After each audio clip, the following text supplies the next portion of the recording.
биздин мэрлер кыйтырлык кылып, түлкүлүк кылып, негизги мыйзам бизге конституция, ал жерде жазылып турат, ушул социалдык объектилер канча жыл болбосун ал жеке тарапка өткөнгө болбойт. Ош шаарынын мэриясы bunday жоопкерчиликтен качып 2010дон азыркы жетегенге чейин вице-мэрлерге кол коюу укуктарын берип коюп атат.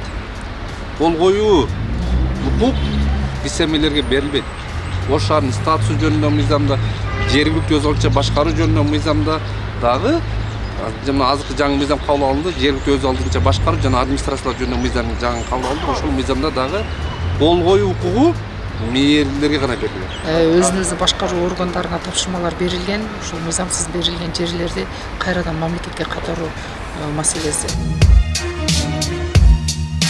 Кыргызстанда мамлекеттин жерлерин жетекчилер, башкаруучулар өз кызыкчылыгы үчүн сатып, же болбосо убактылуу ижарага берип, кызматтык абалынан пайдаланууну көздөгөндөр көп. Маселен, Ош шаарында да жок эмес. Маалыматтар боюнча, мындан бир канча күн алдын Оштогу 31 мектептин аянты кыскарып, жеке тарапка өтүп кеткендиги тууралуу маалыматтар ачык булактардан эле жарыяланган. Көбүнчө мектептерге караштуу аймактарга кафе, үйлөр, дүкөндөр курулуп калганын вице-мэрлер да ачыктаган. Аянты кыскарып кеткен мектептердин тизмеси төмөндөгүлөр: номер 4 Керов, номер 10 Ленин, номер 15 Курбанов, номер 40 Королев, номер 7 Нариман, номер 24 Фрунзе, номер 12 Крупская, номер 22 Шарипова, номер 18 Навои, номер 6 Макаренко, номер 8 Максим Горький. Жана ушул сыяктуу мектептердин саны 20 түзөт. Ош шаардык мэриясынын басма сөз кызматы аталган маселе боюнча 20 сентябрда укук коргоо органдарынын, муниципалдык ишканалардын, юристтердин катышуусунда жыйын өткөнүн билдирди. Анда мектептердин аянтын баштапкы калыбына келтирүү боюнча протоколдук тапшырмалар берилген. Ошондой укук коргоо органдарынан жана мекемелердин юристтеринен турган жумушчу топ түзүлгөн.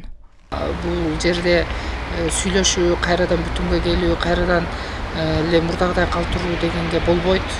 Мэрдин өзүнүн тыкыр көзөмөлүндө мыйзам чегинде өзү биз негизги мыйзам бизге конституция, ал жерде жазылып турат, ушул социалдык объектилер канча жыл болбосун ал жеке тарапка өткөнгө болбойт.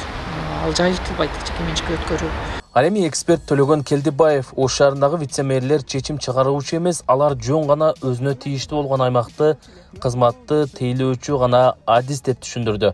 2010 жылдан бери келе жаткан бийликте мэрлер бир дагы ката кетирбей, чечимди мэрлер эмес, вице-мэрлер чыгарып, тийиштүү болгон документтерге алардын колу коюлганы далилдейт. Мына ушундай ыкманын артында 31 мектептин жерлери тонолуп кеткенин белгилейт. Миңдеген адамдын колунда вице-мэрлер берген, мыйзамсыз кол коюп берген документтердин негизинде госактар бар. Ушулардын баардыгын жоопкерчиликке тартыш керек.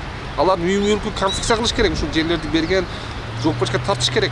Бүгүнкү чейин бир вице-мэр камалган жок, бир мэр камалган жок. Мындан 2 айдан ашык убакыт мурун жаңы мыйзам чыгарылып, анын негизинде 10 жылдан ашып кеткен кылмыш иштери кыскарып, кылмыш жасагандар жоопкерчиликке тартылбай жатканы өкүнүчтүү маалымат. Мындай болсо талап тоноолор, мыйзамсыз курулуштар, сатуулар көйөрүнө эч кандай шегим жок дейт. Биздин мэрлер кыйтырлык кылып, түлкүлүк кылып, өздөрүнчө кыйгары муктарды бөлүштүрүү жөнүндө да буйрук чыгарып, 4 вице-мэрге ошо 4 тарабына тейлей турган жактары боюнча буйруктарга кол кое берсин деген буйрук чыгарган дагы. Мен ушундай буйруктарды бөлүштүрөм, кадр маселени өзүм чечем, финансыны да аппарат башына жүктөлсүн деп туруп ушундай Кудайыр хандыкына окшогон бир буйрук чыгарып алышкан дагы. Ошону ички тартып, ошону 2010 жылдан ушул күнгө чейин иштеп атат. Ош шаарында жалпы 91 мектеп бар. Анын 55 мамлекеттик, калганы жеке менчик мектептер. Эртөштүк Нурбек уулу, 7 канал, Ош облусу.